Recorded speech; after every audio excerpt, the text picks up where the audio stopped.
a nuestra secretaria general, la doctora Gabriela Borrallo.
Y para dar inicio a esta cuarta sesión de este seminario, le damos la palabra a la doctora Gabriela Borrallo.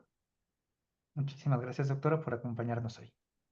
Hola, muy buenos días. Me da mucho gusto estar en este seminario del programa de profesionalización docente. Sin duda ha sido un gran paso aquí en la Facultad de Medicina. Reciban un cordial saludo de la doctora Ana Carolina Sepúlveda, nuestra directora, que está muy pendiente de este programa, de todo este esfuerzo del seminario, y sobre todo nos da mucho gusto ver la respuesta del profesorado, del personal docente. El día de hoy, y derivado de una necesidad, de una solicitud, vamos a ver un gran tema.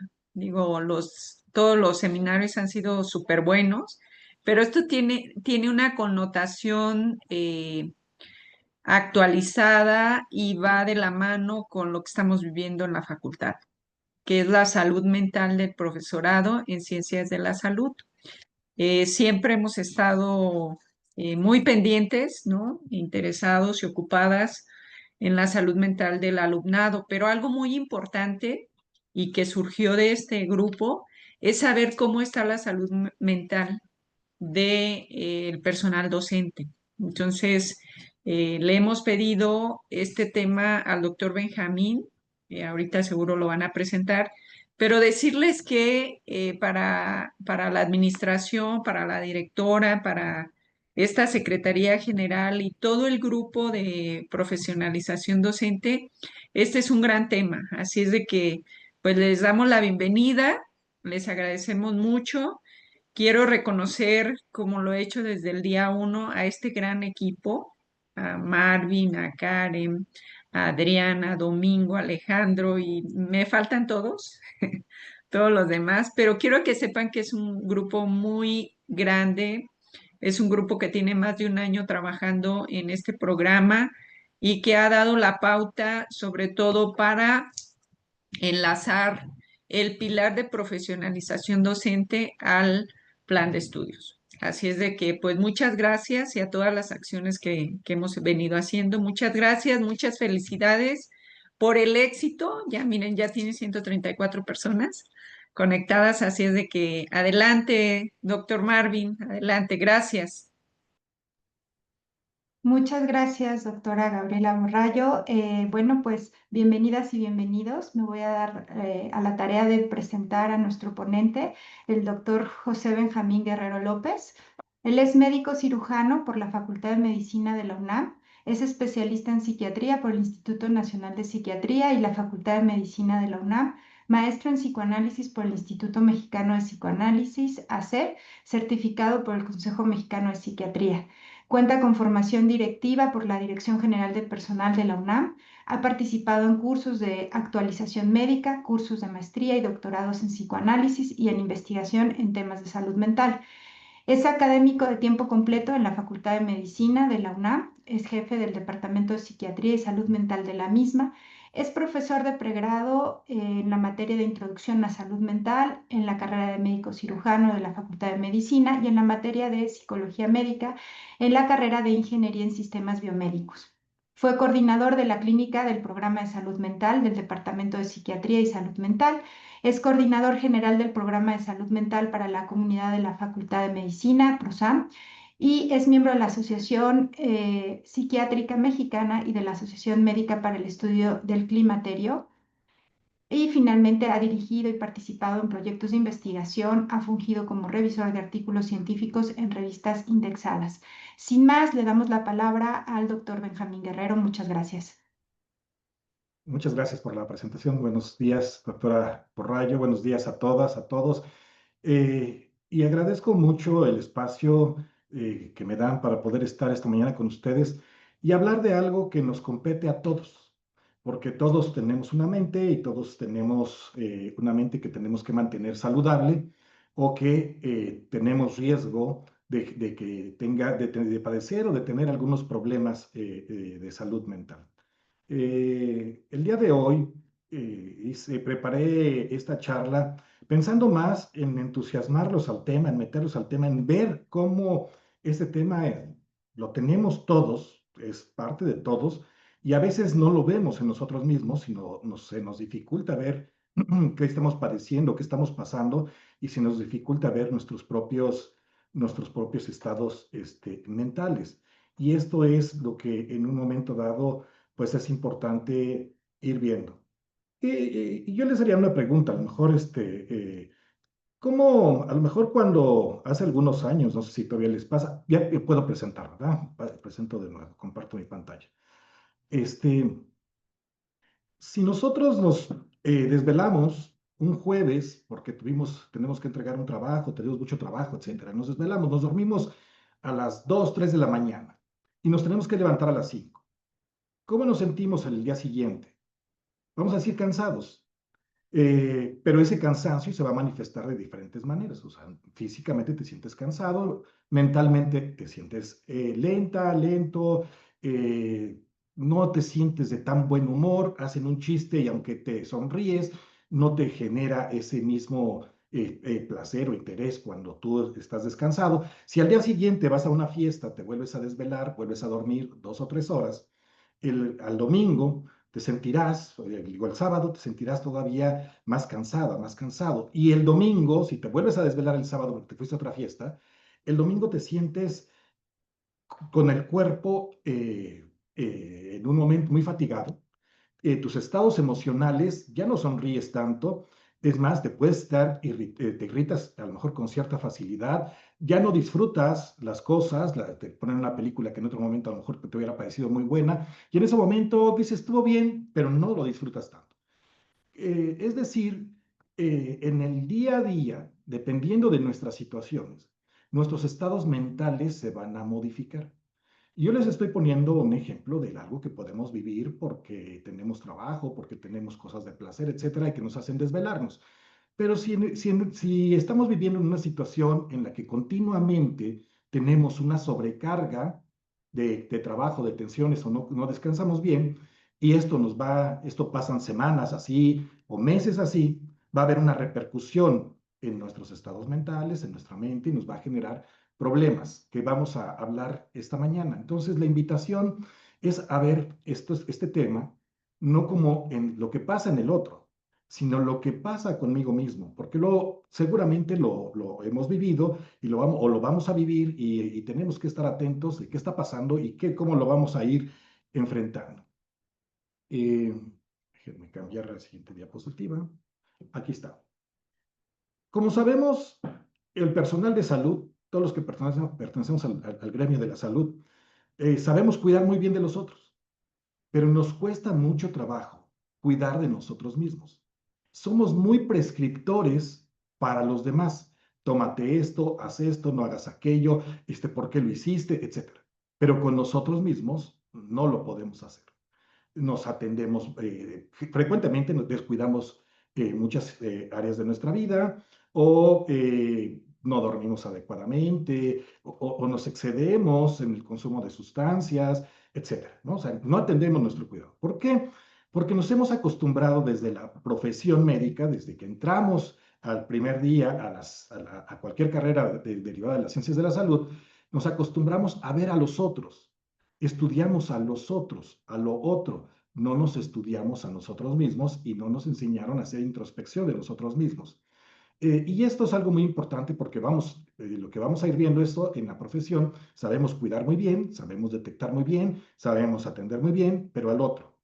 La salud mental en el docente, pues es este mismo fenómeno. Podemos ver muy bien qué pasa con nuestros alumnos, pero no qué está pasando con nosotros. Y esto va a impactar definitivamente en el día a día, en la calidad de nuestra vida, pero también en la calidad de nuestro trabajo, en cómo nos vamos a relacionar con nuestros alumnos, cómo vamos en el ambiente que vamos a desarrollar y también en el cómo interactuamos con los estudiantes y esto pues definitivamente va a afectar la calidad del aprendizaje que también ellos tengan. Por otra parte, también esta parte humanista, empática con la que empezamos la carrera de medicina, cuando uno le pregunta, por ejemplo, a los de primer año de medicina, ¿por qué entra esta medicina?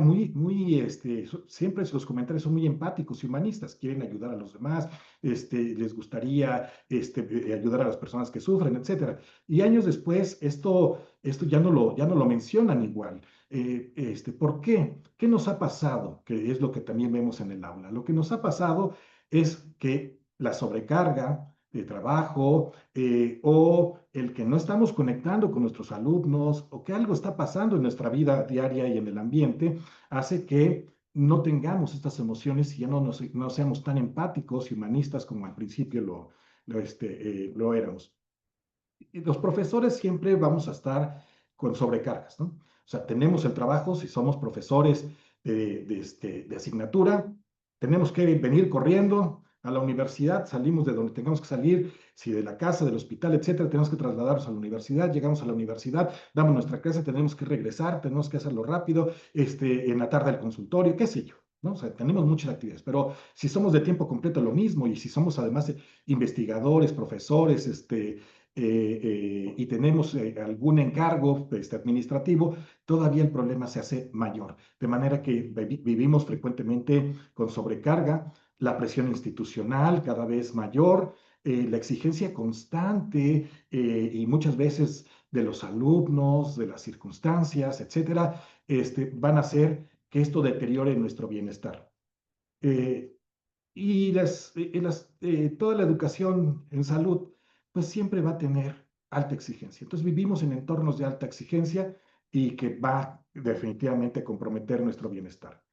Eh, Algo bien importante que tenemos que ir también teniendo muy en mente es que cuando hablamos de salud mental, no estamos hablando de ausencia de enfermedad. Y esto es algo que es importantísimo, porque lo traemos en la médula, ¿no? Que decimos salud mental e inmediatamente pensamos en trastornos mentales o en ausencia de trastornos mentales. Y eso ha limitado la atención también en salud y el cuidado de las personas. Por eso la OMS, de un tiempo para acá, ha hecho mucho énfasis en la palabra bienestar y lo ha separado un tanto, sobre todo en el área de la salud mental, de lo que es la salud mental. ¿Por qué? Porque se vio que esta referencia a salud mental frecuentemente hace referencia a estos problemas mentales y que había que buscar algo que hablara, que enfatizara el área de salud, de estar bien y por eso se enfatiza mucho el término de bienestar. Entonces, en este estado de bienestar, ¿cómo define la OMS la salud mental? Pues es estado de bienestar en el que la persona es consciente de sus propias capacidades, o sea, qué sí puedo, hasta dónde puedo, qué no puedo, y ahí es algo muy importante, pero es algo muy importante cuando tenemos salud. Cuando estamos desarrollando burnout, ya no, porque por ejemplo estamos ya cansados, estamos fatigados, y sí puedo, y sí hago, y entonces nos pasa, por ejemplo, que los que hicimos una residencia médica, nos pasa que decimos que sí podemos, es que sí podemos, y sales de la residencia, no dormiste bien en la guardia y todavía te vas a la fiesta porque sí puedes. Bueno, el hecho de que hagamos un esfuerzo mayor no significa que no tenga una repercusión. Entonces, estamos sobrepasando en ese ejemplo que les pongo nuestras capacidades. En el caso de la salud, regreso a la definición, dice que la persona puede afrontar las tensiones normales de la vida, puede trabajar de forma productiva, de forma enriquecedora, y es capaz de hacer una contribución a la comunidad Es decir, podemos darle a los otros algo de lo que somos. Esta es la salud.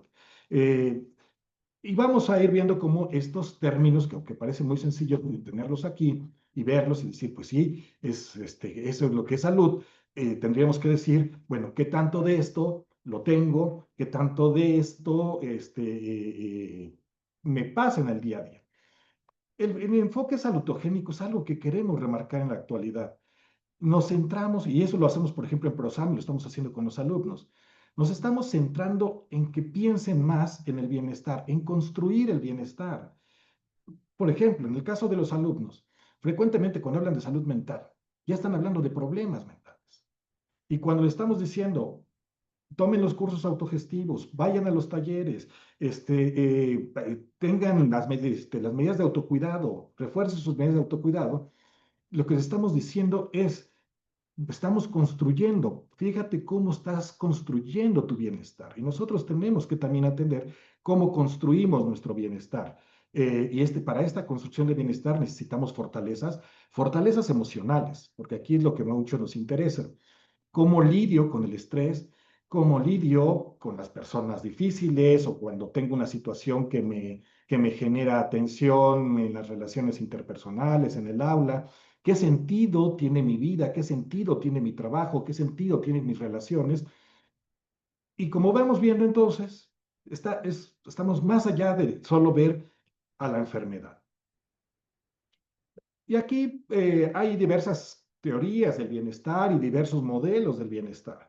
Pero nada más les pongo cómo algunos modelos toman diferentes variables de bienestar, como es el bienestar emocional, el bienestar profesional, el bienestar relacional y el bienestar físico. Y cada uno tiene ciertas características que tendríamos que desarrollar esas habilidades para fortalecer el bienestar emocional, profesional, relacional y físico. Y esto es muy importante cuando estamos buscando fortalecernos en nuestro bienestar. En el caso del tema de salud mental, del bienestar y todo lo que va alrededor de esto, hay una situación muy importante que es el estigma. El estigma, que es esta creencia negativa y los prejuicios que nos llevan a pensar en salud mental. Y en apariencia somos muy abiertos, ¿no? Somos muy abiertos y decimos, no, no tenemos prejuicios, ahora ya entendemos que las personas se pueden deprimir, que las personas pueden tener ansiedad, etcétera. Pero cuando lo tengo yo, no, no, yo no puedo estar deprimido. O sea, yo siempre he podido con los problemas. O sea, a mí los problemas no me hacen nada, ¿no? O un familiar cercano, un hijo.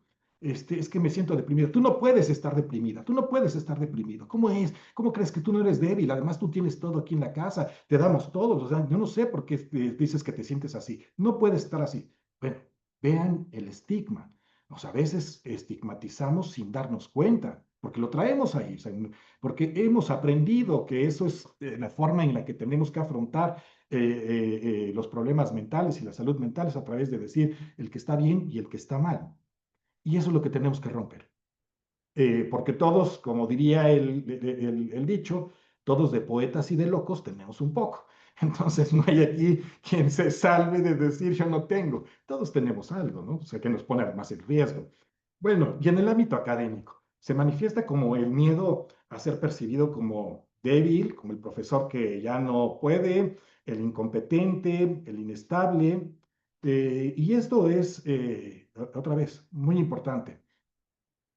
Y estigmatizamos a veces sin darnos cuenta.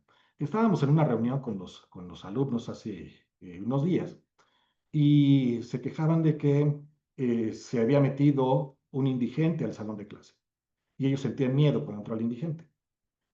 Bueno, pues sí es cierto. ¿Por qué nos da miedo un indigente? Pues porque es alguien que está muy extraño al contexto, pero inmediatamente estigmatizamos. O sea, este miedo que nos da, porque hemos tenido este estigma de que quien viene en esas condiciones es alguien que nos va a agredir, que nos va a hacer daño.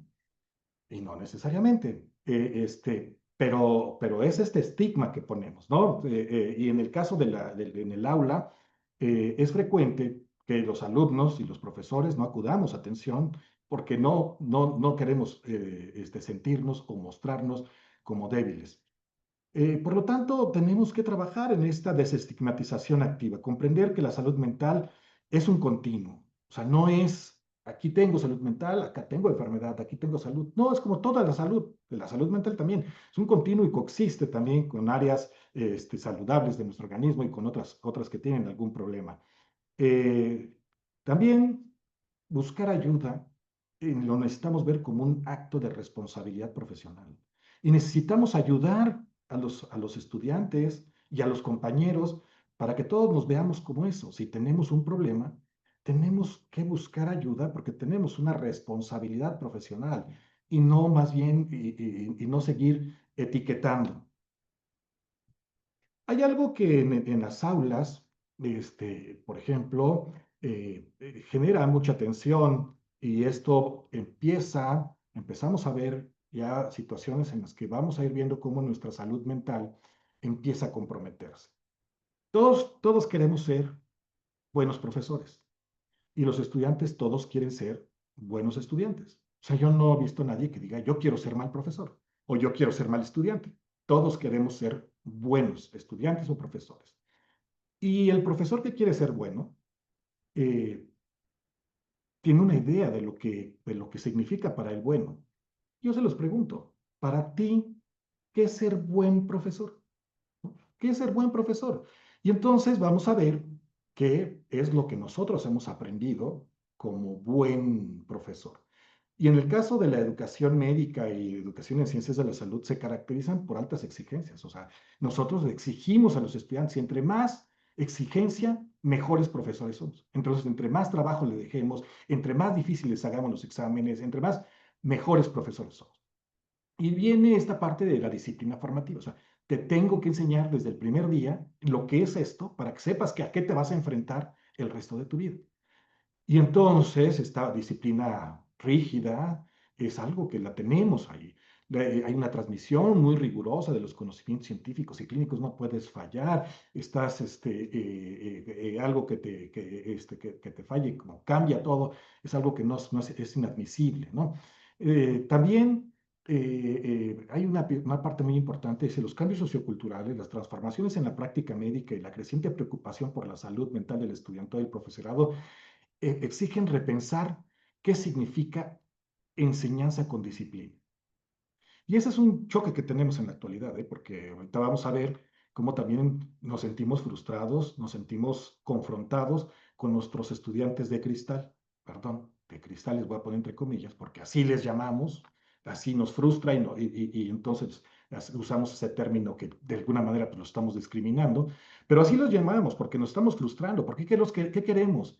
Que queremos estudiantes muy disciplinados, que sean muy dedicados, que bueno, y vamos a ir viendo cómo entre el esfuerzo que nosotros vamos a hacer y el esfuerzo y lo que ellos también tratan de cumplir, pues lo único que estamos haciendo cada vez más es comprometer nuestra salud mental. No estoy diciendo que no tengamos que ser, que no debamos de exigir un mínimo a los estudiantes y una calidad en la enseñanza. No estamos hablando de falta de calidad, estamos hablando de esta rigurosidad que genera más problemas de lo que de los beneficios que tiene.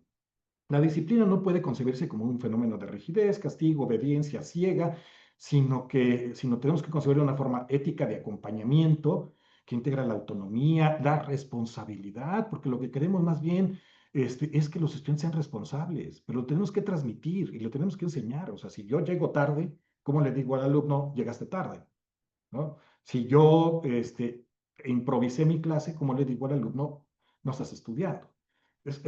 Tenemos que irlo viendo como este acto ético, lo que yo te pido, yo también lo doy. Y hay una responsabilidad, hay una corresponsabilidad y hay un respeto mutuo por nuestro trabajo, por lo que hacemos, porque queremos ser buenos, porque queremos ser mejores, porque queremos atender a nuestros pacientes con la calidad que ellos necesitan y que se merecen, ¿no?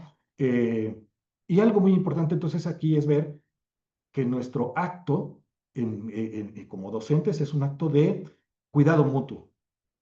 Pero vamos viendo que ahorita pues no tenemos muy bien esto, más bien estamos como en una competencia, los alumnos compiten con nosotros, nosotros con ellos y a ver quién gana. Y eso es un gran problema para la salud y el bienestar en el aula.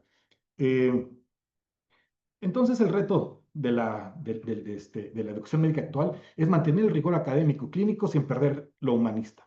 La humanidad sosteniendo la excelencia sin reproducir modelos autoritarios y violentos, que los tenemos ya, así como tenemos el estigma, nuestros modelos de enseñanza autoritarios, rígidos y violentos, los tenemos y tenemos que transitar a esto, a otros modelos.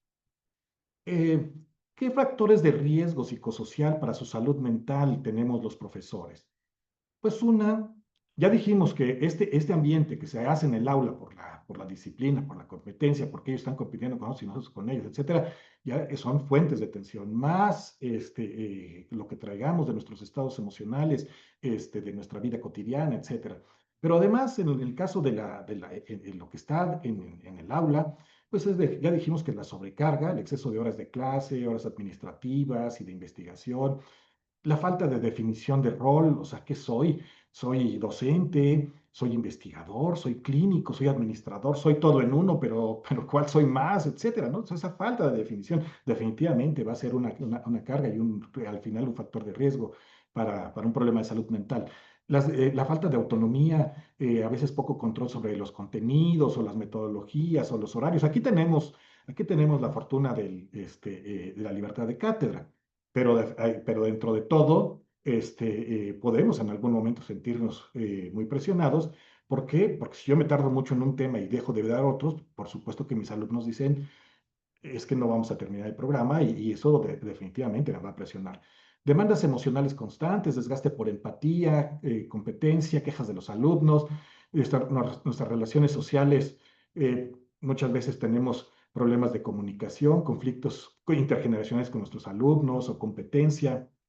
El mundo en la actualidad es un mundo muy competitivo y también a veces no tan empático, y a veces los vemos en las redes sociales. Entonces es un mundo que en esta competencia nos vamos sintiendo muy presionados y al final es un factor de riesgo psicosocial para un problema de salud mental.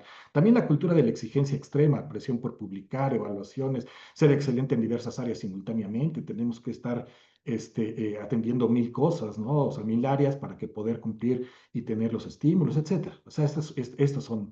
Y luego también viene nuestra personalidad, ¿cómo somos? ¿Eres rígida? ¿Eres rígido? ¿Eres perfeccionista?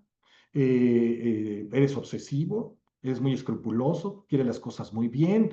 Eh, o eres muy sensible a los comentarios, etcétera. Todo esto va a ser un factor de riesgo en el aula. Y todo esto que estamos viendo como factores de riesgo, ¿es factores de riesgo para qué?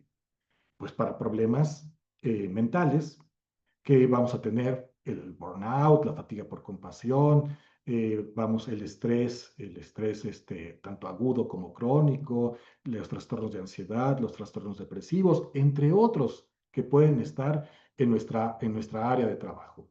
Y uno de los temas muy importantes en el caso de los docentes, de salud mental en los docentes, es el burnout. ¿Por qué? Porque al final el burnout muchas veces nada más lo vemos como cansancio. O sea, ya me siento cansado, ya necesito unas vacaciones, ya quiero que se acabe el curso, ¿no? Entonces, y empieza a bajar tu rendimiento sin que te des cuenta. El burnout es muy, muy común, 30-40% de los profesores presentan niveles altos, al menos en alguna de las dimensiones. ¿Y cuáles son las dimensiones? Pues esta triada que vemos aquí en la pantalla, que es agotamiento emocional, estoy vacío, vacía, no puedo más, la desporcenización o cinismo, los estudiantes son unos irresponsables, este problema es suyo, de mis alumnos, a mí no me importa, o la falta de realización personal, mi trabajo no tiene sentido, ya qué hago aquí, ha cambiado tanto la universidad, ya no tiene sentido lo que hago, soy un fracaso como docente. Y luego también se puede acompañar de síntomas de irritabilidad. Cinismo es esto que coloquialmente la gente dice, pues me vale, ya no me importa, ¿no? Hay una fatiga empática, de tanto quieres ayudar que también te fatigas, empiezas a faltar a clases o estás desmotivado y ya no preparas tus clases como antes. Y en el impacto en el aula, pues, ¿qué se va a ver? Que eres menos empático, que el clima se vuelve más tenso. Un profesor en burnout, pues, hace un clima tenso y una desvinculación afectiva. En el caso de los clínicos, muchas veces viven con fatiga por compasión, o también se le llama desgaste por empatía. ¿Qué es este costo emocional de acompañar a la gente que sufre, ¿no? Que es el sufrimiento ajeno, lo vemos en los servicios, por ejemplo, de oncología, pues la gente se desgasta ahí muy rápido, o sea, ya desde finales del R1 ya está desgastado por compasión, no se da cuenta la persona, pero tiene ese desgaste por compasión. Los profesores también, y sobre todo los que son muy empáticos y muy dedicados a alumnos, también sufren ese desgaste. ¿Cuál es la diferencia entre el burnout? El burnout está relacionado más con la carga laboral y institucional, y la fatiga por compasión está relacionada con la relación al otro, la ayuda al otro. Señales de que ya estás fatigado, que ha llegado la fatiga por compasión, y insensibilidad. Por eso les decía a los servicios de oncología, a veces decimos, es que ese médico es muy insensible. Le dijo así el diagnóstico como estaba a su paciente. No, hay que ver si no tiene una fatiga por compasión, un embotamiento emocional o dificultad para sentir empatía, sentirse abrumado por el dolor de los demás. Y entonces, en los campos clínicos, un profesor que tenga esto tanto por sus pacientes, y a lo mejor también por sus alumnos, pues va a tener un rendimiento menor y ya de ahí está sufriendo un problema que puede derivar en otros problemas de salud mental. ¿Qué pasa con el estrés y las emociones en la docencia clínica? Hay que distinguir el estrés agudo, ese que ya van a ser el final de curso y hay que evaluar y hay que calificar todos los trabajos, las tareas, etcétera, y con el estrés crónico, porque los dos, aunque se parecen, las características y las consecuencias son diferentes, ¿no? ¿Qué tenemos? Ustedes ya conocen esto muy bien, que cuando estamos estresados nos sentimos cansados constantemente, tenemos jaqueca, nos duele la cabeza, nos sentimos tensos, me duele el cuello, problemas digestivos, me cayó un poco mal las quesadillas del paseo de la salmonela. No, a lo mejor es el estrés más que las quesadillas, o podrían ser también. No dormimos bien, dormimos menos, los emocionales, irritabilidad, ansiedad, desesperanza, sensación de agobio. Y los cognitivos, dificultad para concentrarse, o sea, olvidos frecuentes, Morales. pensamiento acelerado o negativo. O sea, es decir, cuando vienen problemas cognitivos, tanto los estudiantes como los profesores, pues tenemos un gran problema, porque pues dependemos de la cognición para estudiar, para preparar tu tema, para poder dar una clase, etc. Y luego también que la gente que está estresada y tiene un estrés, sobre todo crónico, se aísla, eh, pasa mucho tiempo sin empezar a hacer un trabajo o se tarda mucho en hacer un trabajo, aumenta el consumo de café, el consumo de alcohol, de tabaco, en fin, ¿no? Eh, entonces, los ambientes, muchas veces donde damos la docencia, pues van también a influir en el estrés que tengamos. Y si estás en un ambiente hospitalario, pues el estrés es mayor. Si das una materia que es altamente demandante para los estudiantes, no sé, bioquímica, anatomía, pues por supuesto que el estrés es también mayor. También aquí es muy importante la autorregulación emocional que uno tenga, las habilidades para poder desconectarse, regular las emociones, reconocer el propio malestar para poder hacer algo por esto. De los problemas de salud mental más frecuentes que vamos a tener, ya vimos dos, ¿no? Bueno, tres. Y ahora vamos a ver dos que son trastornos, o sea, los trastornos que tienen que ver con la ansiedad y los trastornos depresivos.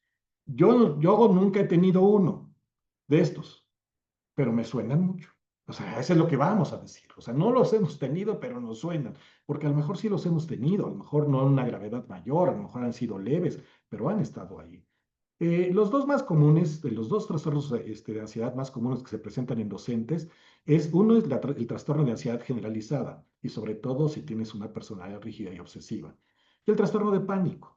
La ansiedad generalizada se caracteriza porque la persona está todo el tiempo rumiando o está preocupada, o sea, preocupada, y qué tal si esto, y qué tal si aquello, y qué tal si el otro, y se preocupa pues, de lo que pasa en el aula con sus alumnos, de sus clases, pero se preocupa de su vida y se preocupa de lo que que tiene que entregar, que la publicación, bla, bla, bla, o sea, se preocupa, todo el tiempo está preocupada la persona, por lo tanto, pues está abrumada, su mente no puede descansar. Y en el caso del pánico, pues son las crisis de angustia, que de pronto ya no puedo respirar, me sentí muy mal en el aula, o iba yo hacia el salón de clase y empecé a sentir que ya no respiraba, como que me mareaba, no sé, pensé que hasta me iba a infartar porque me dolió el brazo, ¿no? O sea, nos da un ataque de pánico. Cuando alguien tiene un problema de ansiedad, pues hay dificultad para dirigir un seminario, realizar observaciones entre pares. ¿Por qué? Porque me da miedo, si tengo que exponer, me da miedo el juicio, y entre más ansioso, pues más difícil es para mí hacer esto, en fin. También hay una rigidez cognitiva, dificultad para adaptarse a preguntas imprevistas o cambios en el desarrollo de la clase. Y buscamos en esa rigidez, cuando uno es muy rígido, pues apegarse al guión, y cuando alguien se sale del guión nos genera mucha ansiedad y lo vamos a manifestar como irritabilidad. Eh, Cuando también empiezas a sentir que a veces la mente se te queda en blanco, o tu pensamiento, vas muy rápido y hablando rápido que nadie te entiende, y a lo mejor tú sí, pero te entiendes porque tú lo estás pensando, pero porque a veces es tan acelerado el discurso que los demás, los alumnos no te entienden, ¿no?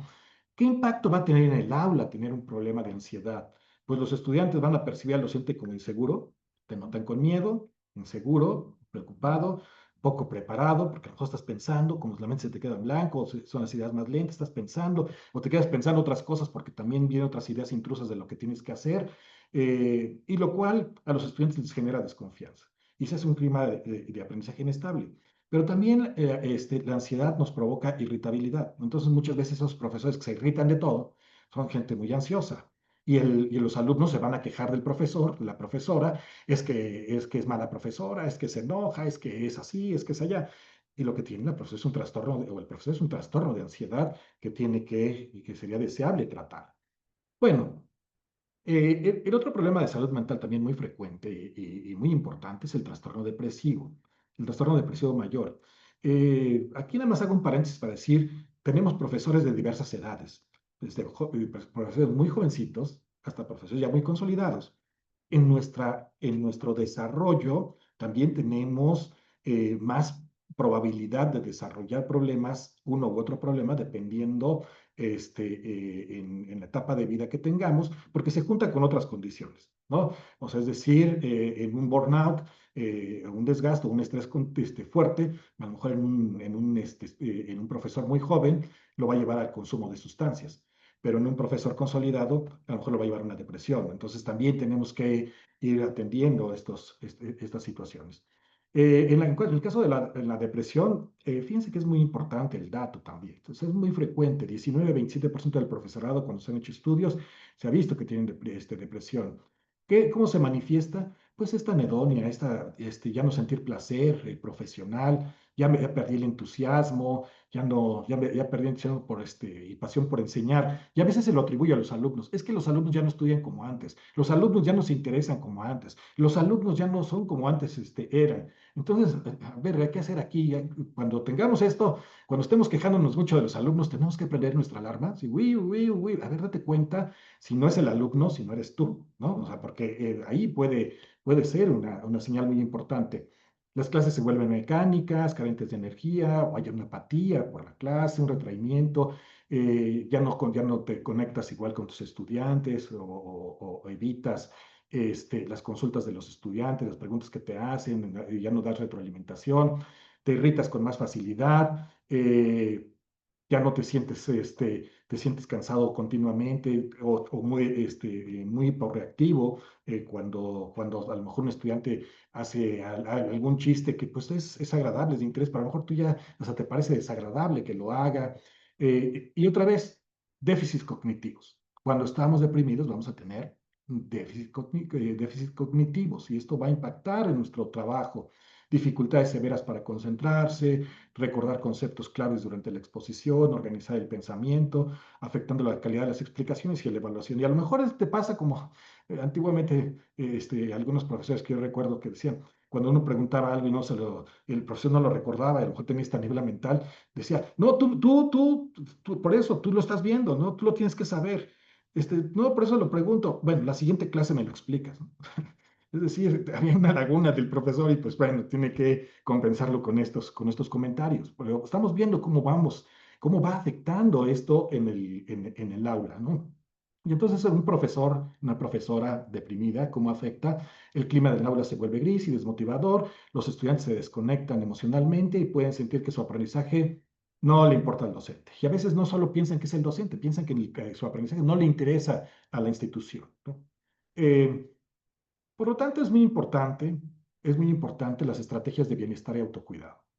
O sea, lo más importante es la prevención y lo más importante es la promoción. O sea, aquí es como el deporte. O sea, si tú practicas box, necesitas llegar al ring en condiciones, necesitas hacer ejercicio, estar en muy buenas condiciones físicas, alimentación, sueño, etcétera. Si no, pues te van a ganar la pelea. ¿Por qué? Pues porque no estás en esas condiciones. Nosotros tenemos que estar en el día a día. O sea, lo estoy comparando con un deporte, la salud mental, para que la veamos como este reto que tenemos, como este deporte, como esta acción diaria, que aunque no nos demos cuenta, está reforzando esa acción diaria, refuerza lo que estamos, lo que es nuestro bienestar, ¿no?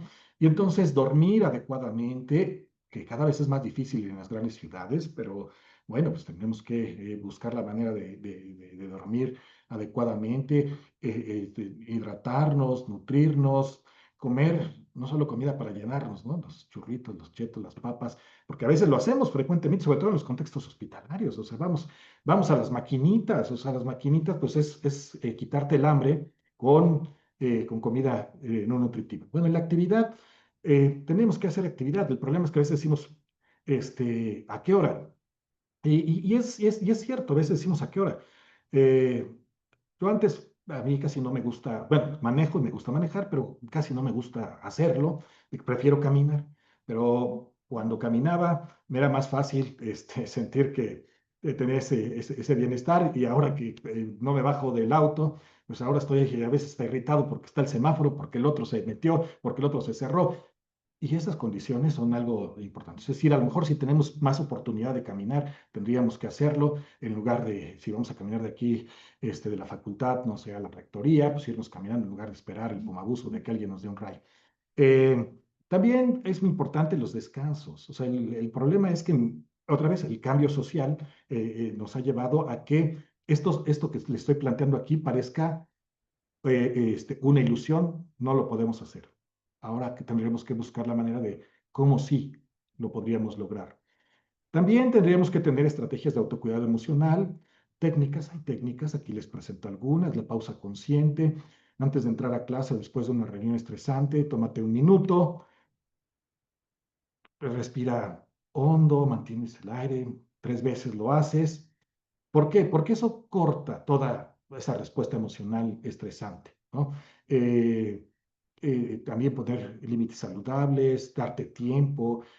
Si no lo hacemos consciente, no nos vamos a dar nunca tiempo, porque siempre vamos a decir, no tengo tiempo. Y es cierto, no tenemos tiempo. Si no lo hacemos consciente que lo tenemos que dar, no lo vamos a hacer. Por eso aquí la reflexión es, todo esto, yo les decía, es como el ejercicio.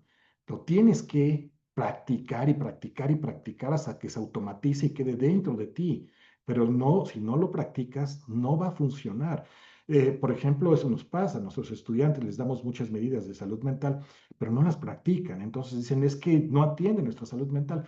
No, es que esto es una cuestión de práctica. Si no lo haces, no te podemos fortalecer, ¿no? Eh, ya que estamos casi sobre tiempo, eh, me acelero un poco. Redes de apoyo. Fíjense cómo las redes de apoyo son muy importantes en la vida de los seres humanos. Todos necesitamos la convivencia, la comunicación y tener a alguien en quien confiar, en quien participar de nuestras preocupaciones o nuestras alegrías, etcétera. Pero cada vez es más difícil tenerlas. ¿Por qué? Porque ha cambiado nuestra comunicación. Entonces, pues a veces ya las redes y la vida presencial a veces no se distingue. Entonces yo veo a alguno de ustedes y ya lo veo como si lo hubiera en redes, o sea, me va a subir a redes, ¿no? Lo que yo diga lo va a estar publicando, entonces ya no digo. Entonces empezamos a cambiar y empezamos a tener una vida a la defensiva que no nos damos cuenta y vamos perdiendo nuestras redes de apoyo, porque ya no sentimos confianza con el otro. Pero es muy importante, y sobre todo la red entre pares, ¿no? Eh, por eso aquí es muy importante buscar la manera de cómo nos reunimos. Estos seminarios, aunque estemos más bien escuchando, también nos sirve para hacer estas reflexiones, opinamos, decimos, participamos, y eso nos va a ayudar porque hacemos estas actividades reflexivas entre pares. La mentoría es otra parte muy importante. Podemos buscar un mentor en un amigo, en un compañero, en nuestro jefe. También el apoyo social extralaboral es muy importante como esta área que necesitamos para fortalecer nuestro apoyo y el cuidado. Eh, ¿Qué pasaría si hiciéramos una cultura del apoyo? ¿Qué pasaría si en la facultad empezáramos a tener una cultura del apoyo mutuo en lugar de una competencia tan fuerte? Pues seguramente nos íbamos a sentir mejor. Y seguramente de aquí a 1 año o 2 años íbamos a venir, "Ay, ya quiero llegar a la facultad porque es un espacio en el que me siento contento, tranquilo, es agradable estar ahí, ¿no? Pero ¿qué pasa si nuestro espacio es competitivo, nos enojamos, nos criticamos? Ya no quiero ir ahí, o sea, voy ahí pues porque no me queda de otra, pero preferiría no hacerlo. Por lo tanto, tenemos que luchar entre todos por pedir que hagamos una cultura de apoyo y del cuidado mutuo en nuestra facultad y en nuestros hospitales y en nuestros lugares de trabajo y en nuestras familias. Eso es algo que hemos perdido y lo necesitamos, porque lo necesitamos, no es otra cosa, lo necesitamos. Eh, bueno, algo muy importante. A ver, ¿por qué el personal de salud? ¿Por qué nos volvemos violentos en la forma de comunicarnos? Oigan, nos decimos cosas bajita la mano, ¿no? O sea, eso le llamamos pasivo-agresivo. O sea, somos agresivos pasivos. Te digo un comentario así, una indirecta, pero tenemos mucha agresividad, no lo sé. Digo, si hay estudios y por qué la gente en los contextos de salud se vuelve, esto se piensa mucho que es por la competencia, pero somos así, nos volvemos violentos y ni nos damos cuenta, pensamos que el violento es el otro, ¿no? O sea, te hago algo que te enojas y me respondes y digo, ¡ah! ¡Qué violenta eres, eh! O sea, no lo puedo creer, o sea, ¿cómo es que estás aquí? Ah, bueno, porque no te has dado cuenta, ¿no? El camello no se da cuenta de su joroba, pero nos pasa a todos, por eso, eso aquí otra vez la reflexión es en primera persona, yo cómo soy. Y cuando veo al otro, cuando yo llego con el otro y veo su expresión emocional, me está diciendo algo de mí, tengo que preguntarme cómo, qué está pasando conmigo, ¿no? Entonces, en la comunicación no violenta es muy importante, pues, la observación, que observemos, por ejemplo, con los alumnos. ¿Qué sentimos cuando los alumnos no entregan el trabajo? ¿Qué sentimos cuando los alumnos entregaron un trabajo hecho por ChatGPT o lo sacaban antes de Wikipedia? Por supuesto que nos enoja, por supuesto que nos frustra, pero podemos transmitir el enojo y la frustración con otras palabras. No decir tu trabajo es una porquería o romperle el trabajo en frente del alumno. Esa agresión no sirve de nada, ¿no? Porque lo que está pasando es que tú te sientes agredido, y tú lo agredes al alumno. Entonces no nos estamos peleando. No hemos aprendido nada de eso. Nosotros tenemos que aprender me frustra, me sentí frustrada, frustrado, me sentí enojada, enojado. Tomo aire, respiro y le digo al alumno, oye, mira, tu aprendizaje pues, se deteriora cuando tú no lo haces tú no reflexionas el trabajo, cuando solo lo hace el ChatGPT. Entonces, una retroalimentación no violenta nos deja más aprendizaje a ellos y a nosotros. También cuando nos sentimos preocupados o frustrados, también puede ser que nos comuniquemos de forma violenta, ¿no? Entonces, a ti no te interesa, no vas a ser buena médica, no vas a ser buen médico. Y también tenemos que buscar este aprendizaje de la comunicación no violenta. Y de verdad los invito a que reflexionemos. Es muy difícil, no es fácil, porque puede ser que tú no violentes, pero tu compañero o el alumno te violente. Pero lo que tú tienes que aprender es, pues si voy a contestar con violencia, pues otra vez, ya no estamos comunicándonos, nos estamos peleando, pero ya no estamos comunicándonos. Eh, y ya termino con esta diapositiva. En, en el área de la salud, siempre tenemos conversaciones difíciles. Siempre, es más, el personal de salud, siempre estamos dando malas noticias. En el aula damos malas noticias, reprobaste, no alcanzaste el promedio, esperaba el alumno un 10 y dices, pues sacaste 8, etcétera, ¿no? O sea, en el hospital pues damos a los pacientes, en fin, pero damos frecuentemente malas noticias. Y la pregunta que yo les haría, ¿estamos preparados para dar malas noticias? ¿O cómo damos esas malas noticias? ¿Cómo contenemos a la persona a la que le dimos la mala noticia. Y esto es algo muy importante. En medicina, también otra conversación difícil es con las personas que son muy narcisistas. ¿Por qué? Pues porque no van a ver las cosas igual que los demás, son poco empáticos, por lo tanto, yo busco comprensión de alguien que no es empático, pues no me va a comprender y eso me va a generar frustración. Y entonces, si yo me pongo a la defensiva y lo agredo, pues nos vamos a terminar agrediendo. O con los muy perfeccionistas, los obsesivos, etcétera, ¿no? Entonces, siempre tenemos momentos en los que las conversaciones pueden ser difíciles y tenemos que reflexionar más cuál va a ser nuestra respuesta. Y finalmente, pues ya, con esta frase les diría, de verdad, pensemos en nuestro bienestar, nuestra salud mental, todos en el día a día. No es una cuestión del otro, es una cuestión de mí. ¿Cómo me cuido? ¿Qué es lo que hago para cuidarme? ¿Qué es lo que hago para reforzar estas áreas que necesito desarrollar? Y pido ayuda. Muchas gracias.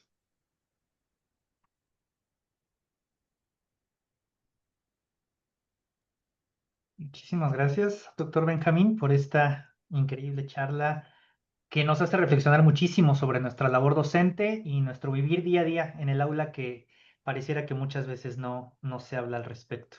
Tenemos una pregunta aquí en el chat y no sé si un par de participaciones en la sala, pero aquí nos pregunta Claudia sobre los espacios verdes, que esto es muy bueno y que si nos podría hablar un poco al respecto del diseño arquitectónico en espacios laborales y su impacto en los estados emocionales.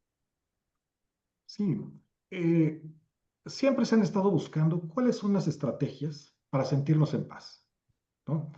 Y parece que el color verde es uno de los colores que nos hace sentirnos en paz. Se puso precisamente de moda y aún sigue, que no, ya no como moda, por fortuna, los espacios verdes. Pero, por ejemplo, también la OMS puso en algún momento la banca verde. Era una banca que te invitaba a sentarte con el otro a conversar.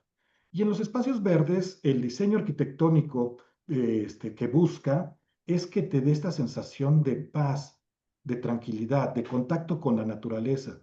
A los seres humanos nos gusta mucho la naturaleza. Si ustedes ven, cuando piensan en las vacaciones, muchas veces piensan en naturaleza, o sea, la playa, el bosque. Y los espacios verdes tratan de dar precisamente este espacio en el que uno se sienta más tranquilo, rodeado de naturaleza. Y nosotros tenemos un jardín al lado de cirugía, es un jardín y un espacio que fue diseñado precisamente con ese propósito. Bueno, de hecho, nuestra universidad tiene muchos espacios verdes, sin embargo, yo creo que esta parte es muy importante. Si ustedes nos visitan en el departamento de Psiquiatría Salud Mental, aunque no tenemos un jardín verde como tal, nuestro jardín invita a veces a estar sentados en las bancas, no sé, a veces platicando, a veces conviviendo, a veces solo reflexionando. Pero al final, otra vez, lo que buscan los espacios verdes es darte esta sensación y vaya que se logra. Muchísimas gracias.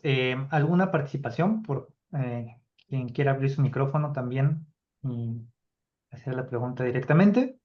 Sí, buenos días. Buenos días a todos. Buenos días, doctor. Gracias. Gracias. Pues bueno, yo básicamente sé que también la Facultad de Psicología tiene como unos espacios para terapia. Y bueno, también creo que es importante la difusión de la información con los estudiantes acerca de los beneficios que pueden tener de algunas instituciones, como por ejemplo el Instituto Nacional de Psiquiatría, que bueno, siempre es como un buen apoyo, pero creo que es importante hablarles de ellos, o sea, como los apoyos que ellos pueden tener o que ellos pueden recibir. Y en ese sentido, doctor, bueno, le quería preguntar si en el ámbito del psicoanálisis hay alguna institución que pueda ayudar. Sé que está el instituto, no recuerdo si es Instituto Nacional de Psicoanálisis, algo así. Y bueno, pregunto particularmente por eso, porque en lo personal es lo que más me ha servido, ¿no? Pero bueno, esa es como la pregunta también, si también se pudiera ofrecer algún apoyo para los estudiantes en ese aspecto, si alguno está interesado. Gracias. Sí, no, gracias por la pregunta. Sí, no me enfoqué tanto a los problemas mentales y a la atención de los problemas mentales, digo, contestar ahorita la pregunta, pero no me enfoqué ahí sobre todo porque quería invitarlos a construir más salud mental y bienestar. Pero tienes mucha razón. ¿Qué hacemos cuando ya estamos mal, no? Y esa parte es muy importante. Nosotros, el PROSAM, cuando, en el caso del programa de salud mental para los alumnos, digo, perdón, para la comunidad de la Facultad de Medicina, aunque lo hemos enfocado en los estudiantes en un primer momento, la idea cuando pusimos para la comunidad de la Facultad de Medicina es incluir también al profesorado y a otros compañeros de trabajo, porque el ambiente, al final, hacemos un ambiente y el ambiente pues va a estar influido por cómo nos vamos sintiendo cada uno de los integrantes de esta comunidad. Entonces el PROSAM también, un profesor puede acudir al PROSAM, los alumnos pueden, o un trabajador o los alumnos pueden acudir al PROSAM. Y hay diferentes centros y efectivamente hay unos que son públicos, otros son asociaciones civiles, como el Instituto Mexicano de Psicoanálisis, que está aquí por la salida de Economía, un instituto que fundó Eric Fromm en su estancia por México. También tenemos a AMPAC, la Asociación Psicoanalítica de Grupo que está por Coyoacán, tiene 2 campus. En fin, sí hay varios lugares que dan psicoanálisis a un costo accesible. Tenemos que, cuando hablamos de tratamientos y de terapias, tenemos que pensar en el objetivo. ¿Qué es lo que estamos buscando con cada tratamiento? Ya cuando uno tiene un problema como un trastorno de ansiedad o un trastorno depresivo, si bien es cierto las técnicas psicoanalíticas pueden ayudar, abordan más las psicoanalíticas si uno se quiere conocer y quiere cambiar cosas de lo que hace uno en el día a día. Pero las terapias cognitivo-conductuales son más eficaces para trastornos y problemas emocionales. Nosotros, por ejemplo, en el departamento hemos adoptado unas terapias muy novedosas, que es las terapias de tercera generación, la terapia cognitivo-conductual contextual y el DBT, porque son terapias breves y para problemas muy específicos y que al final nos ayudan muchísimo. Muchas gracias, doctor. Gracias. Sí, a ti. Muchas gracias. Bueno, hay otra pregunta de Eric Castillo Álvarez. Hola, ¿qué tal? Buen día a todos, Eric Castillo Álvarez, en efecto. No, solamente quisiera saber, o bueno, más bien es como una propuesta, de forma programada, ¿sería adecuado que se le brindara una terapia al profesorado por lo menos cada 6 meses o anual, como en algunos otros países del mundo? Y bueno, esto también aplica en los hospitales, eso ya no depende de la facultad ni de la universidad, pero creo que sería una buena opción. Gracias. Muy interesante y es cierto, doctor. En otros lugares se han hecho grupos, de hecho, muy famosos en los psiquiatras hace años, el grupo Balim, entre otro tipo de grupos que sirven como grupos de apoyo, como grupos en los que tanto uno hace catarsis, pero también va buscando estas relaciones, este sentimiento de red, de comunidad, de comprensión. Y sí sería muy bueno, y de hecho yo creo que uno de los pasos, y qué bueno que se está tomando más en cuenta la salud mental de los profesores, yo creo que tenemos que construir todas las intervenciones para el profesorado sin que necesariamente sean como tal una terapia, pero sí que nos permitan el desarrollo de habilidades socioemocionales para afrontar mejor ese día a día en nuestros escenarios en los que vivimos con nuestros alumnos, pero también nos ayudan para la vida, ¿no? Entonces, nos quedamos con esa tarea de ir viendo cómo podríamos ayudar y construir y se los haremos se los vamos a conocer cuando ya tengamos la propuesta. Muchas gracias. Muchas gracias. Muchísimas gracias a quienes nos han estado acompañando. Por cuestiones de tiempo, todavía hay un par de preguntas, pero si nos permiten, doctor Benjamín, se las compartimos por correo e igual a nuestros asistentes, pues les daremos la respuesta. Les compartimos ya ahorita en el chat el enlace para la encuesta de satisfacción y pues para cerrar la sesión le daríamos la palabra a la doctora Gabriela Borrallo. Muchas gracias, Benjamín. Excelente conferencia. Yo creo que nos deja la inquietud, ¿no? Como docentes, como personas, que también, como dices muy bien, somos seres humanos y estamos con influencias de diferente índole. Pero siempre es importante, creo, hacer la reflexión de qué estoy haciendo por mí, ¿no? Y cuál es mi responsabilidad. Yo creo que eso que acabas de comentar es muy valioso y pues hagamos este grupo. ¿Por qué no empiezas por ahí con este equipo de profesionalización y de vez en cuando hacer estas reuniones? Creo que sería muy bueno. Muchas gracias. Récord hoy, más de 209 personas, es lo que yo vi. Así es de que, pues muchas felicidades a todos, a todas, a todes y a seguir trabajando. Creo que es un tema que cobra cada día más importancia, primeramente con nosotros y enseguida con el personal, con el alumnado y el personal con el que siempre convivimos en nuestros ámbitos de trabajo, en nuestros ámbitos familiares y en cada escenario que se nos presenta el día a día. Es muy importante tener esto presente y trabajar por ello, ¿no? Alguien decía que buscar la paz es el fin más preciado y eso se consigue con una buena salud mental. Muchas gracias, felicidades a quienes asistieron, porque seguramente algo les quedó de todo esto que nos dijo el doctor Benjamín Guerrero y a todo el equipo de profesionalización docente. Creo que ha sido muy exitoso el seminario y a seguir trabajando en esta profesionalización y a quienes acudieron, pues estar muy pendientes porque seguramente ya está el siguiente seminario programado para el siguiente mes. Muchas gracias y buen día. Saludos de parte de la directora también. Buen día, que estés muy bien. Gracias. Gracias. Hasta luego, gracias. Hasta luego. Hasta luego, gracias. Muchas gracias. Buen Hasta día. luego, gracias. Bonito día. Chao.